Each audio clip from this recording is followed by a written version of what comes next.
The most successful leaders all have one thing in common. They have read How to Win Friends and Influence People. As a salesman at one point in his life, author Dale Carnegie made his sales territory the national leader for the firm he worked for. Carnegie eventually ended his sales career and taught public speaking. Even Warren Buffett, one of the most successful investors of the 20th century, took Carnegie's course at age 20. Dale Carnegie's How to Win Friends and Influence People suggests 4 phases covering 30 principles in order to master the art of human relations. Those are fundamental techniques in handling people, 6 ways to make people like you, how to win people to your way of thinking, be a leader, how to change people. Phase 1. Fundamental techniques in handling people. Don't criticize, condemn or complain. World famous psychologist B.F. Skinner proved that an animal rewarded for good behavior will learn much faster and retain what it learns far more effectively than an animal punished for bad behavior. Since then, further studies have shown that this same principle applies to humans as well. Criticizing others doesn't yield anything positive. We aren't able to make real changes by criticizing people, and we are instead often met with resentment. It's important to remember that when dealing with people, we are dealing not with creatures of logic but with creatures of emotion who are motivated by pride and ego. Give honest and sincere appreciation. The only way we can get a person to do anything is by giving them what they want. What do most people want? Health, food, sleep, money, etc. Most of these wants are usually gratified. But there is one longing almost as deep and ingrained as the desire for food or sleep. That is seldom gratified. The desire to be important. The deepest principle in human nature is the craving to be appreciated. Flattery comes from the tongue. Appreciation comes from the heart. Arouse in the other person an eager want. Perhaps your favorite dessert is strawberry cheesecake. Excellent choice. Now, if you were to go fishing, would you bait your hook with cheesecake? Of course not. That's what you like. But fish prefer worms. Lord George, Great Britain's Prime Minister during World War I, who stayed in power long after the other wartime leaders had been forgotten, was asked how he managed to remain on top. His response: he had learned that it is necessary to bait the hook to suit the fish. In other words, give people what they want, not what you want. Phase 2. 6 ways to make people like you. Become genuinely interested in other people. You can make more friends in 2 months by becoming interested in other people than you can in 2 years by trying to get other people interested in you. One can win the attention and time and cooperation of even the most sought after people by becoming genuinely interested in them. To make friends, one must invest time, energy, unselfishness and thoughtfulness to do things for other people. Smile. The expression one wears on one's face is far more important than the clothes one wears on one's back. Actions speak louder than words, and a smile says, I like you, you make me happy, I am glad to see you. Professor James V. McConnell, psychologist at the University of Michigan, says, people who smile tend to manage, teach and sell more effectively and to raise happier children. There's far more information in a smile than in a frown. That's why encouragement is a much more effective teaching device than punishment. Smile when you answer on the phone. It comes through in your voice. You must have a good time meeting people if you expect them to have a good time meeting you. Remember that a person's name is to that person the sweetest and most powerful sound in any language. The person's name is a very powerful thing. It's an embodiment of that person's identity. It's a reference to them. So remembering and using someone's name is a great way to make that person feel important. The average person is more interested in his or her own name than in all the other names on earth put together. Be a good listener. Encourage others to talk about themselves. Carnegie explains that he once attended a dinner party where he met a botanist whom he found to be absolutely fascinating. He listened for hours with excitement as the botanist spoke of exotic plants and indoor gardens until the party ended and everyone left. Before leaving, the botanist told the host of the dinner party that Carnegie was a most interesting conversationalist and gave him several compliments. Of course, Carnegie had hardly said anything at all. What he had done was listen intently. He listened because he was genuinely interested. Next time you have a conversation, pay attention to how much of the conversation is you talking versus the other person talking. How much listening are you doing? Aim to do 75% listening and 25% talking. Talking in terms of the other person's interests. We now understand that people like to talk about themselves and have others be interested in them. The next big thing to talking about themselves is talking about the things that they enjoy. When Theodore Roosevelt expected a visitor, he would stay up late the night before, reading up on whatever subject he knew particularly interested his guest. And that is because Roosevelt was keenly aware of the following idea. The royal road to a person's heart is to talk about the things he or she treasures most. Make other person feel more important. How often do we notice someone who looks very down or bored, perhaps someone whose job is very repetitive, or someone whose boss doesn't give him or her much recognition? What could we say to that person to cheer them up? When Carnegie describes having this type of interactions with a stranger, he notes that many people have asked him what he was trying to get out of the person.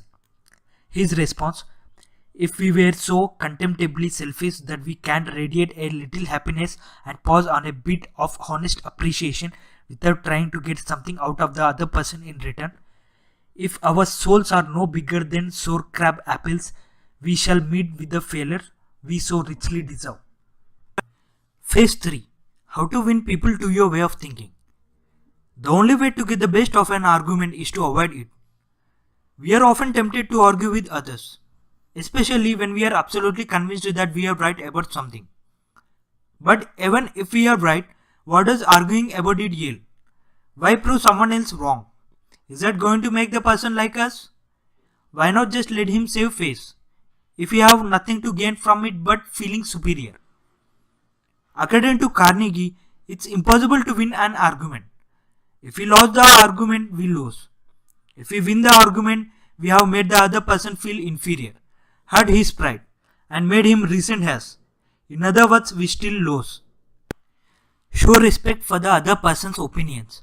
Never say you're wrong. Along similar lines of not engaging in arguments, we should also avoid telling someone that they are plain wrong. If we begin by announcing that we are going to prove something to someone, we are essentially telling them that we are smarter than they are, and we are going to teach them a thing or two. This comes off as a challenge. It arouses opposition and incites in the other person a desire to battle with us. If you are wrong, admit it quickly and emphatically. Admit mistakes and condemn yourself as the other would as quickly as possible. Most of the time, the other will defend you. Begin in a friendly way. If we are angry or frustrated at someone and we go to them with our temper flaring, we are sure to have a fine time unloading our feelings toward them. But what about the other person? Will our belligerent tones and hostility make it easy for them to agree with us? If we approach the other person with our fists double, this will only lead the other person to double his fists twice as fast.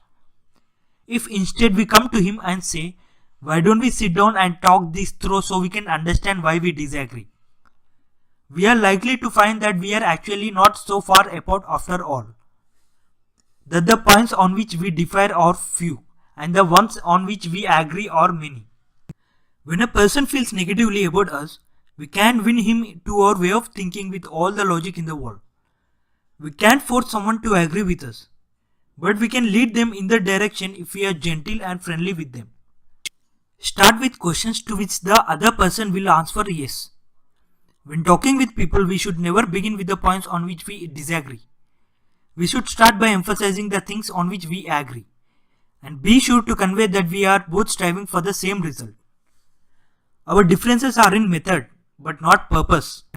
Let the other person do a great deal of the talking. Most people who try to get others to agree with their perspective do too much of the talking. Instead, let the other person talk themselves out. They know their problems better than we do. Let's ask them questions and let them tell us a few things. We are often tempted to interrupt someone when we disagree with them. But we shouldn't interrupt, it's very dangerous. They won't pay attention to our thoughts while they still have a number of their own to express. We must listen patiently and with an open mind and be sincere in encouraging them to share their ideas fully. This principle helps in both business and family situations. Let the other person feel the idea is his or hers. Don't you feel much more strongly about ideas that you came up with than ideas that are handed to you by others? If so, why should we try to jam our ideas down other people's throats? Isn't it much wiser to make suggestions and let the other person think out the conclusion? No one likes to feel like they are being told what to do. We much prefer to think independently, have autonomy, and act on our own ideas. We like to be consultant about what we think and what we want. So how we can use this to our advantage? When we are trying to win someone to our way of thinking, we can guide them there, get them halfway or so, and then step back and let them see the idea through to completion. Try honestly to see things from the other person's point of view. One of the fundamental keys to successful human relations is understanding that other people may be totally wrong, but they don't think they are. Don't condemn them, try to understand them. Be sympathetic with the other person's ideas and desires. What if there were a magical phrase that would stop arguments, create positive interactions and make the other person listen to you attentively? Well, there is. We can say, I don't blame you at all for feeling the way you do.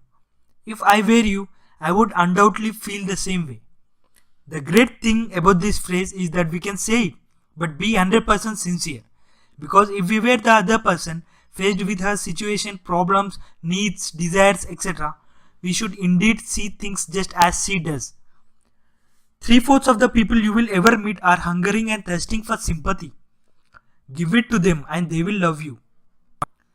If someone feels negative toward us, once we begin apologizing and synthesizing with their point of view, they will begin apologizing and synthesizing with our point of view. Everyone wants to feel understood and have their troubles and opinions recognized. Use this to turn hostility into friendliness. Appeal to the nobler motives. People usually have two reasons for doing things. One that sounds good and the real one. A people will recognize on his own the real reason he does something. Why don't need to point it out? Because all of us, being idealists to heart, like to think of motives that sound good.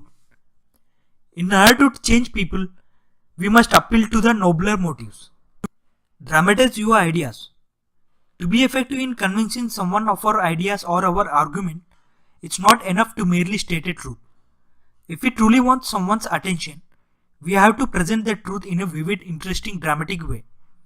We get down on one knee when we propose. As an act of dramatization, we are showing that words alone aren't enough to express that feeling.